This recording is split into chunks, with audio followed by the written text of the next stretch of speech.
The views and opinions of the guest do not necessarily reflect the views and opinions of BODS Mayhem Radio Network, its staff, affiliates, or sponsors. Parental discretion is advised. Welcome to BODS Mayhem Radio Network. This is Erik Rutan of Hate Eternal. You're listening to BODS Mayhem Hour. Welcome to BODS Mayhem Hour, your source for all hard rock, heavy metal, new metal, alternative, punk, horror punk, hardcore, rock, and all local bands, with your host, John the Bod, a.k.a. the Bodfather. Hey everybody, welcome to BODS Mayhem Hour. I am your host, John the Bod, a.k.a. the Bodfather, and as always, I am bringing you guys awesome interviews. Today, it's an honor and a privilege to have Erik Rutan of Hate Eternal. Hate Eternal has released their 7th album upon Desolate Sands via Season of Mist Records, founded in St. Petersburg, Florida. In '97, this has been a charging death metal juggernaut band for damn sure. In the U.S., plus this style has been virtually synonymous in the Florida and especially the Tampa Bay area for a very long time. So, my friend, you have brought a charging new shit since the 90s, man. So kudos to you, Erik. Oh, thank you very much. So let's jump right into this. You released your first album with Ripping Corpse, Dreaming with the Dead, when you were only 19 years old, man. You have since been a member of the legendary Morbid Angel on 2 occasions. You built a 2-decade-long career as the frontman of Hate Eternal. And you've established one of the Mecca recording studios of extreme metal, Mana Recording Studios. At that point, even before that, did you have any envisions of anything of doing this? You know what, man, when I was a teenager, 14, 15 years old, I started playing guitar. Like, I always envisioned myself touring the world and playing music and playing guitar and you know, creating my own band and singing and playing. I mean, a lot of this stuff 30 years ago, you know, these are visions and dreams I had. And, you know, and then after doing Ripping Corpse, my first record at 19, man, that's what really, that whole experience is what said, man, I'd love to own a studio and be able to produce my own music and, you know, and record some other bands I like and some friends' bands and stuff. But man, I never had a vision that my career over, you know, 30 years ago, I mean, you know, 30 plus years ago, I was doing shows with Ripping Corpse, you know, still in high school. And here I am 30 years later. And man, I mean, I've done so much more than I always hoped I would. And what I hoped I would do was really lofty goals and dreams. And many people didn't think they would ever be realized, you know, but I always knew when I started, man, I was going to keep on this journey, follow this path all the way, man, no matter what it took. And I guess that's why I've always been so driven. And it was also out of life necessity, really. Music is what gave me so much of a life for me, to put everything I had, you know, my energy and my emotion and my thought into focus to do music. And, but man, if somebody had asked me that I would have done all that I've done, I would have said, you know, wow, yeah, that sounds great. I hope so, but I wouldn't bet on it. And so I have to be grateful and humbled at the opportunities and the things I've been able to do in my career. And man, I really value and appreciate every single moment of it. Yeah. And you know, just as well as I do, the way the music is today, you could be here today and then 3 months now from it nobody could remember you. You know, it's that crazy, the world that we live in now. It's true. It's true. I never lose sight of that, you know, that everything can end in every way. You know, life is short in itself. And so I really, truly appreciate and value everything. And as I get older, man, you appreciate things more and more, and you value of what you've been able to do and what you still want to do and things of that nature. And, you know, for me, man, to think that I've been able to do exactly what I'm doing right now for 30 years. It just blows my mind, you know, to say, man, it's a great story, man, you know, and I'm still writing it. So, yeah. You know, I'm always grateful and humbled about it, and really appreciative of everything I've been able to do. And before we get into the album questions here, I just got to say I think this is great and fantastic. Makes me smile as a metal fan to see that there's, I'm not saying old as bad, I'm saying old as good, of a band like Hate Eternal still putting out albums, especially the new one upon Desolate Sands, is pretty fucking rad, as I got to say. You know, it's... Well, awesome, man. I appreciate that, John. And, you know, we worked our ass off, JJ and I and Hannes, man, to really craft, I feel, one of our finest moments, you know, in our career, 7 albums in. Really wanted to cover a lot of territory, musically speaking, that would encapsulate so much of all of us individually and collectively. And, you know, man, I've been doing records for, almost 30 years as a musician. Mm-hmm. And so, you know, the few things I think about when it comes to musical approach is like I always want to get my best and add in elements of everything that we are and who we are. And I feel like Upon Desolate Sands really expanded upon so much of what we've done and brought in some new elements to really make a great record. And I'm really proud of all the performances and the tones and the songs and the riffs and the production as well. So really, really great feeling to release Upon Desolate Sands. Erik, would you say playing in Hate Eternal has allowed you to become a much healthier and happier person? Oh, no doubt. You know, Hate Eternal, this music in general for me has always been therapeutic. It's like I was leading to before, is that music allowed me to express emotion that, you know, when expressed in other ways was not so positive for me. And, you know, to be able to harness that raw energy and emotion into this music, it's definitely enriched my life in so many ways. I mean, I can't even imagine my life without music and without Hate Eternal. I mean, it's been such a hard Hate Eternal, man, so much hard work. I mean, I was reminded today that this year is the 20-year anniversary of our first album, and I just thought, wow, you know, the amount of work that went in over the last 20 years into the band. You know, it's just a tremendous amount of work and tremendous amount of satisfaction in so many different ways. And by playing this kind of music has definitely helped enable me to have a more positive outlook and you know, on life in itself, by being able to express myself in this way with Hate Eternal. Oh, for sure. And I know people are sick of me saying this, but this is the God's honest truth. This is the best drug you could ever have in your life. And it's, you know, it's a voice for all of us. We adapt to certain genres of music, but at least you adapt to something musically wise. You know, I can't say that enough, how much it is a relief as a fan to listen to music, what you guys are talking about, because we adapt to that. We understand that. We know we take our own view of what you guys are saying. So it's cool. Absolutely. You know, music is, you know, the great thing about music is it's like the one language that connects everyone together with that. You know, it's like, it's better than any language you can speak, because music transcends to so many different cultures and, yes, and you know, people's interests and love and passion and things and different emotions, of course. And I feel like music is just, it's the best language there is. You know, it's just something that's very special. And my whole life has been surrounded by music from my earliest memory of being a kid. So I was just meant to do music, man. It's like, I never tried to deny it. I've always embraced it and made the most of it.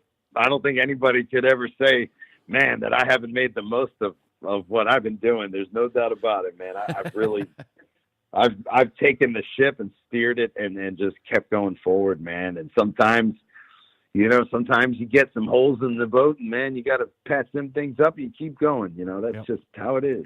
Does that shock you, man, that this year marks the 20th anniversary of your first album? I mean, did that not creep up on you quick?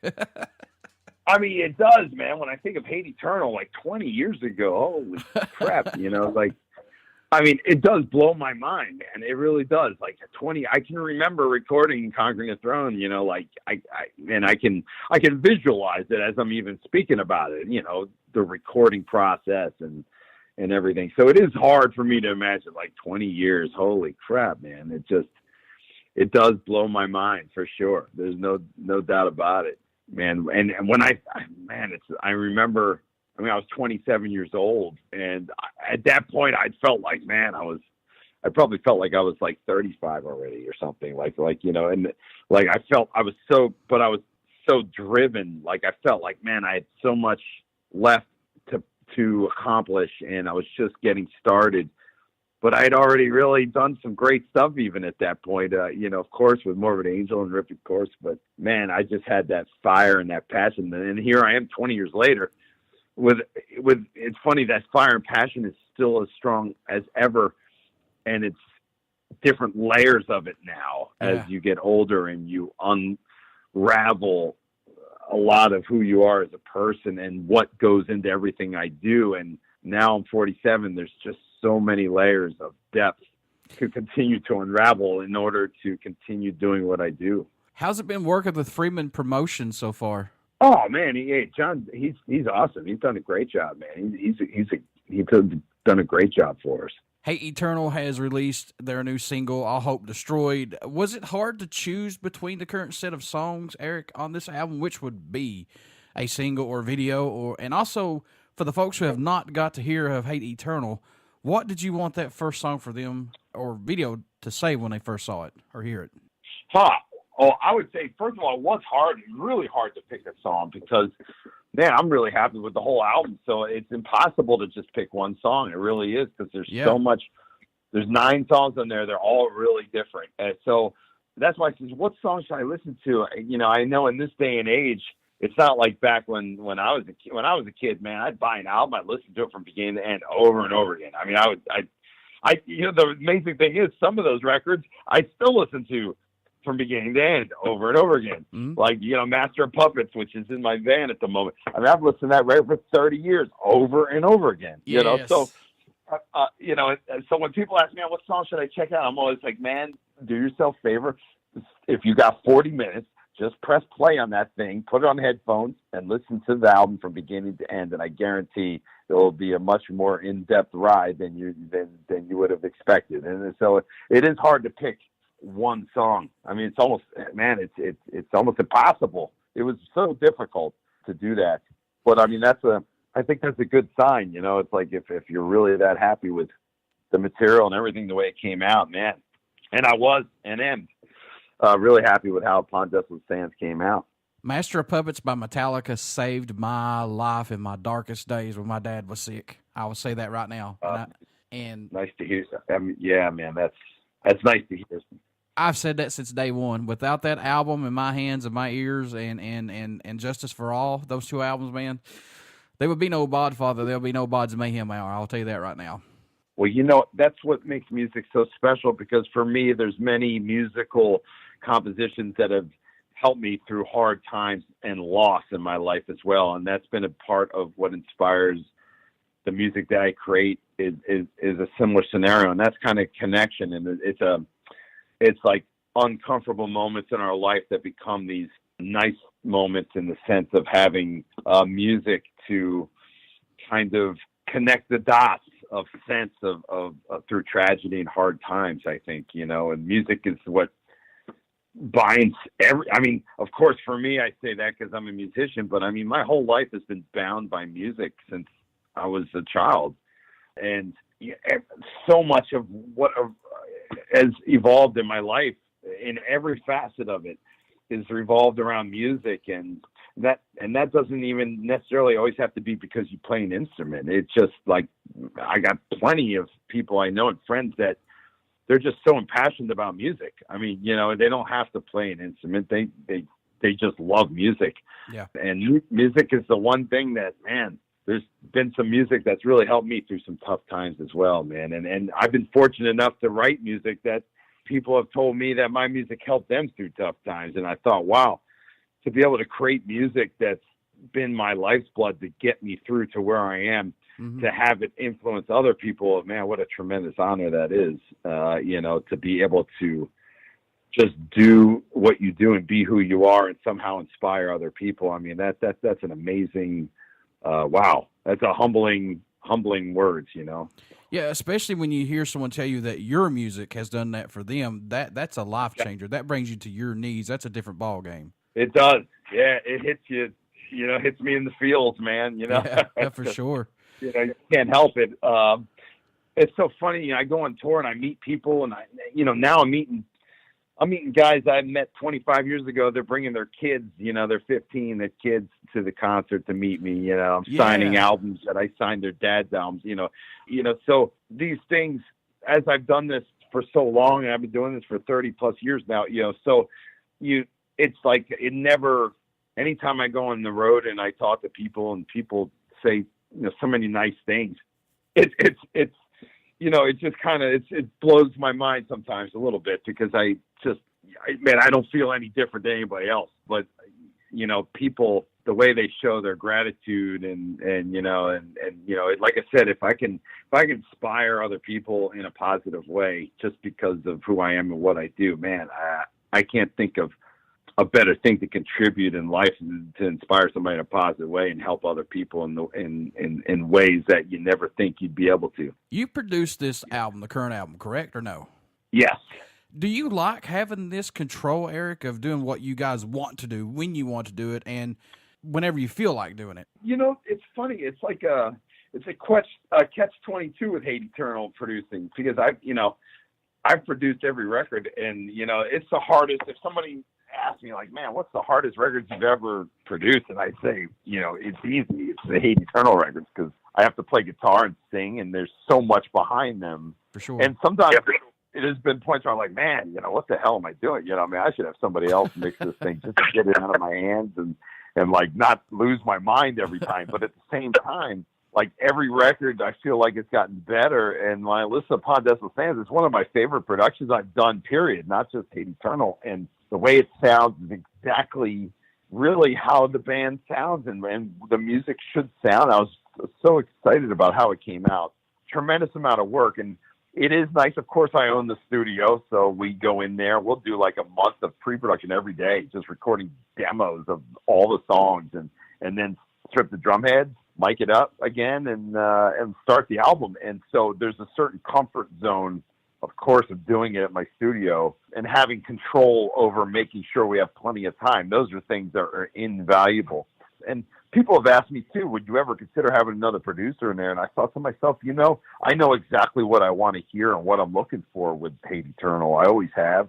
So I don't think that anybody would be able to come in there and have a clear and understanding or vision of how I see it, of course, because it's my baby. And there's been times where I thought, man, I should send it off to somebody else to mix, just to kind of, like have a different approach. But man, I love doing this from beginning to end. And I have Alan Douches, master my album. So he's the guy that kind of gets his final ear on it. And that's something that I've been working with Alan for, man, I don't know, 15 years now. And so he's kind of the guy I work with to, put the icing on the cake. And we have a great relationship, but, I don't think I'll ever not do the Hate Eternal records. I mean, that was a dream I've had since I was that 19-year-old kid recording Ripping Corpse, up in Jersey at Quantum Sound, and saying, man, someday I hope I can have a studio record my own record. And well, here we are on album number 7, and many others, I don't know how many records have been done out of the studio, but it's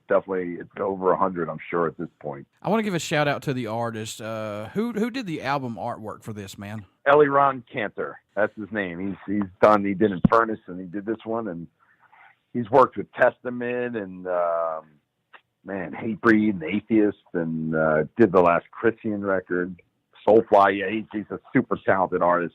Amazing person to work with, really in-depth.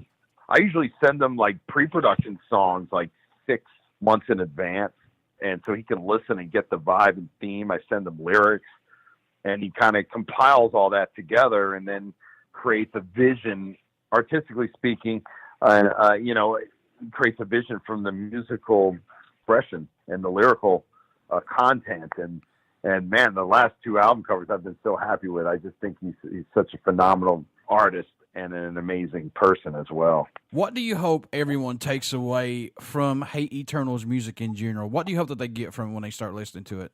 I guess the first thing I would say is, man, that like from beginning to the end is that, man, I've laid everything out on the table. I've always, everything with Hate Eternal, I've always given everything I had to what it is. And musically speaking, tried to challenge myself and everyone around me to create, really, I guess, intense, involved music, and always expand the boundaries and the dynamics as well, and try new things, but at the same time keep true to who we are as a death metal band. And so I guess that's the thing I would say, is that, man, what you hear is what is exactly what you get. There's a depth in there that may require many listens, but it's worth the insight into it if you dig deep into it. How much growth musically, Erik, have you seen this band and yourself go through to the release of this album, or has it just been more of a personal growth for each of you involved in Hate Eternal? I would say across the board, personally and musically speaking, because for me, that's what life and music, everything about it is all about growth, is expanding your horizons and kind of steering, the journeys and paths that we have in life. It's similar with music. And, for me, I'm all about exploring and taking the challenges in every possible way that they're thrown at me. And my whole life has been challenging. Everything I've ever done musically has been challenging. So it's a big part of who I am and the makeup of who I am. And I would say, man, I grew so much from Upon Desolate Sands, and I grow from every record that I get to work on and every tour. And I mean, to break it down, every day I grow and learn from so many things, because, man, life is short and there's so much to learn, man. I mean, in the big scheme of things, as soon as you think you know it all, you don't know anything. Yeah. So yeah, exactly. that's one thing I've learned in my time. When you start working on a new album, do you do anything differently during that writing and recording process to help keep your mind open and fresh, to not get bored or stay with it? Do you do anything differently, man? I'm such a hyper-focused person, so when I'm doing these records, man, all I'm thinking about is Hate Eternal, man. I wake up and go to sleep thinking about Hate Eternal, But I have to schedule myself out. It's like I usually, during the Hate Eternal records, take a day off, usually Sunday, one day off a week, just to clear my brain, go to the beach, kind of relax my thought, ride the bike, certain things like that I do during these records to kind of clear my thoughts. And that's so key to success in there, is being able to stay focused and never lose sight of what you're doing or the focus. And so when I'm doing these records, the one thing I do, a lot of it is routine, as far as waking up at the same time, trying to and keep on a schedule, because I'm just kind of built that way for the studio. Everything has deadlines, everything has to go on schedule, but balancing keeping on schedule and also keeping this kind of focus, yet I wouldn't say relaxed, because nothing's relaxed about, recording these records, but try to keep focused and level, I guess would be the word, is really the things that I focus on, man. And, trying to eat healthy and just take care of myself during this process, because I'm working a massive amount of time, on these records, and, 60, 70 hours a week just in the studio, easy. So, you got to really keep focused and balanced. What can fans expect at a show from Hate Eternal who have not got to see you guys live as of yet? I would say that, man, Hate Eternal, some intense stuff. I can only imagine. I know how I feel when I play the songs live, singing and playing guitar, man. This stuff, it's such a amazing feeling to play Hate Eternal songs for me. It's just the energy about it. And, I always have to be, Hate Eternal ain't the kind of stuff I can just walk on stage plugging in guitar. Hey, let's jam. Nah, man, there's a whole process to get ready to play this stuff every day on tour and every day in the studio and at home, and a regime and a routine. But it never feels routine, because I just love doing it. So, I mean, as a listener coming to the show, I would say just be ready for an onslaught, man. That would probably be the best way to explain it. Nowadays, we got social media. Do you like this, that we got social media now to reach out to more folks to hear Hate Eternal's music? I mean, yeah, there's a lot of good things about social media, but there's also a lot of negativity that I just choose to ignore, I guess. And, I don't spend a lot of time on social media. I usually just post things about what I'm doing. And, I tend to me, one thing about life I feel like is that, man, I'm never bored, because there's always so much to do. There's I never felt bored. So like, to me, to waste my time just sitting on social media all the time just doesn't make any sense. But I do, it has helped me keep in touch with people that I normally wouldn't, and it's helped get things out to the world that might not. So I definitely, there's pluses and minuses, just like everything in life, right? It's like, it's all about, I don't know what the word would be, I guess, balance. I mean, it always comes back to balance, right? It's like, there's a lot of good things about social media, but there's a lot of bad things as well. It's just like everything, in life, I guess. What made you want to become a musician? What was that spark for you that said, yeah, that's what I want to do right there? Man, I would say, for me, I mean, I grew up, man, some of my earliest memories are sitting on the piano next to my sister while she trained for her recitals. She played classical piano, and my grandmother played classical piano. My dad played cello. So, I mean, I grew up around music my whole life. Some of my earliest memories is music. So I just was meant to play. I played violin when I was a little kid for a couple of years, but I was just a little too young to appreciate Bach at that time and Beethoven and Mozart. But as I've grown older, I love classical music, and it's inspired everything of what I do. I feel like so much of like the passages of what I create is inspired by my early classical upbringing, I think. And so, of course, I grew into, I ended up, my first music that I really grew passionate for was metal, man. I mean, but I grew up listening to classical and jazz and blues and man, everything from like Motown, Billy Joel. I mean, I heard it all, to AC/DC, Kiss, Alice Cooper. I mean, between my parents and family and, I just was really exposed to a lot of different music. And I guess that's why, for me, good music is good music, regardless of the genre. I mean, that's exactly how I look at it as. And I enjoy so much different types of music. Yeah, exactly. I agree 100%. Is there a country that stands out or even shocks you that Hate Eternal gets support from, or your music even gets played in that area? You know what? Nothing shocks me now. I mean, considering that I've been everywhere from Florida to Dubai to South Korea. I've played Bali, and I played Nicaragua, Honduras. I mean, I've been to all over Europe, in Southeast Asia and Japan, Australia. I mean, America.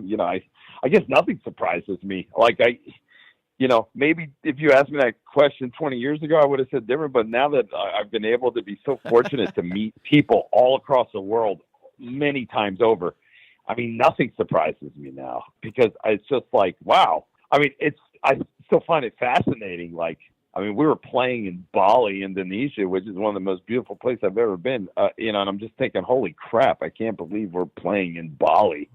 We're like eating like seafood at a beach with some mountains around, and and here, it just blew my mind, Folks, you want to get out and check out Hate Eternal's new album, Upon Desolate Sands. It's out right now. This is their 7th studio album, and I like Hate Eternal. I've liked it for a very long time, and you want to get out and pick this up. This is death metal. If you like heavy stuff, please check this band out, and please pick this album up. So, Eric, how can folks stay in touch with you guys, buy this new album, tour dates, things like that? How can they do that, my friend? They can look us up on, Hate Eternal. Facebook is on there. We're on Instagram, and we have a website and all that stuff.